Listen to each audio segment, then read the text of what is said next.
بہت سارے لوگ قرب الہی کی بات کرتے ہیں، منازل سلوک طے کرنے کی بات کرتے ہیں،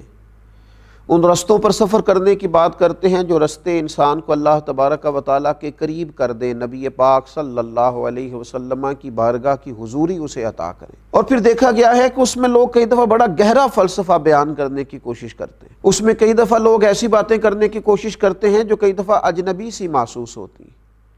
کئی دفعہ کچھ ایسا کہہ دیتے ہیں کہ جو محسوس ہوتا ہے کہ یہ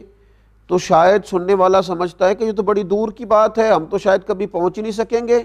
لیکن حضرت خواجہ معین الدین چشتی اجمیری رحمۃ اللہ تعالیٰ علیہ نے اس بات کو کس سادہ انداز میں، عام فہم انداز میں لوگوں کو سمجھایا۔ حضرت خواجہ اجمیر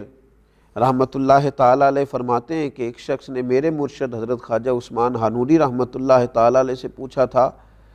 کسی شخص کو کیسے معلوم ہوگا کہ مجھے قرب الہی حاصل ہو رہا ہے؟ کیسے پتہ چلے گا کہ میں اللہ کے قرب کی منزل کی طرف بڑھ رہا ہوں؟ تو حضرت خواجہ عثمان ہارونی فرمانے لگے، خواجہ اجمیر فرماتے ہیں میرے مرشد فرمانے لگے، جب تمہیں نیکیوں کی توفیق ملنے لگے اور جب گناہوں کی نفرت تمہارے دل میں آنے لگے تو سمجھو تمہارا سفر قرب الہی کی طرف ہو رہا ہے۔ اب تم اس رستے پر چڑھ گئے ہو جو اللہ تبارک و تعالیٰ کی بارگاہ کی طرف تمہیں لے جا رہا ہے۔ اب تم اس راہ کے مسافر بن گئے ہو جو راہ تمہیں رسول پاک علیہ السلام کی محبت کا راستہ دکھائے گی۔ تو ہمیں بھی دیکھنا چاہیے کہ اگر تو تقویٰ اور طہارت کی وجہ سے، پرہیزگاری کی وجہ سے ہمارے ذہنی ساخت اور ذہنی کیفیت اس طرح کی ہو رہی ہے کہ ایک نیکی کی طرف جی بڑھتا ہے اور گناہ سے نفرت ہوتی ہے، تو پھر اس کا معنی یہ ہے